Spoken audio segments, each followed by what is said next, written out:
I'm a chef, historically, and I got into wine through cooking.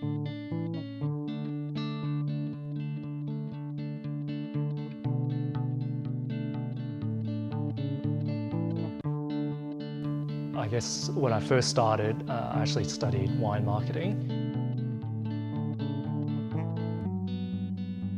It's a family obligation in a way, but it's a family obligation to start with, but it is turning into an interest. When we drive to the city, you go through these sort of green oases in the middle of summer, and they were vineyards, and my parents were big into wine, and I still love farming.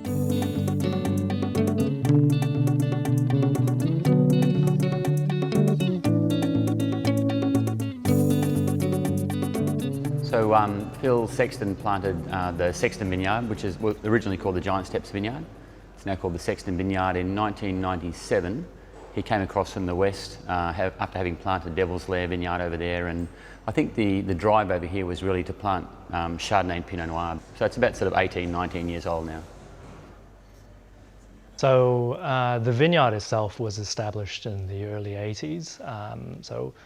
The people who started it up, they actually owned another winery in the Yarra Valley, and this vineyard was designated to be for their reserve tier of wines.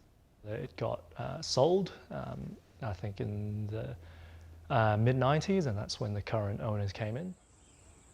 First grapes planted here were in 1838. We think that the vines may have come from Margaux in Bordeaux, but we don't know that. But then in the 1920s, unfortunately, those vines got pulled out. And then in the 80s, you saw larger places like Domaine Chandon, Coldstream Hills, Yering Station planted and developed. So the old part of the history to me really means that this was a good place to grow grapes.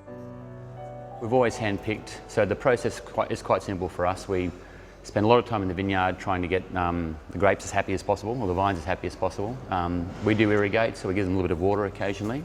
When they get to a ripe stage, we hand-pick them, we bring them into the winery, and we really don't do a great deal from there on in. We press the white grapes to some lovely barrels, let it ferment by itself, and that makes our Chardonnay and Pinot Gris. Everything gets hand-picked, it gets chilled overnight, and that way when we process the fruit, we can ensure we've got clean flavors, we preserve all the fruit flavors, and then we go through a pretty laborious process where before we actually destem the grapes, which is taking the actual berries off the bunches, we do a fair bit of sorting. So it is pretty labor intensive in what we do. We're not interested in cutting corners or maximizing efficiency. We just want to make the best wine we possibly can. Each year the wine or the grapes will tell you how to make wine. So if it was a warm year where it's ripe, you can use a bit more oak or be a bit more aggressive. If it's a cooler year, you need to back it off a bit. So there's no recipe. We'll hand pick it into small bins for our prestige range. A whole bunch press the Chardonnay for white. That gets barrel fermented on oak for about 12 months.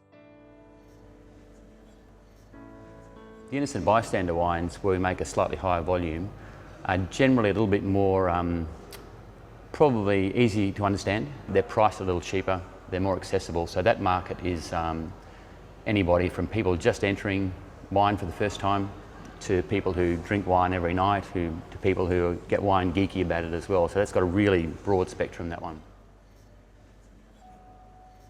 So we've got a Chinese background, and part of our goal is to educate Chinese drinkers out there. And we get very excited when we see people from China or Hong Kong coming through because they're from the same background and we're able to converse with them in the language that they speak.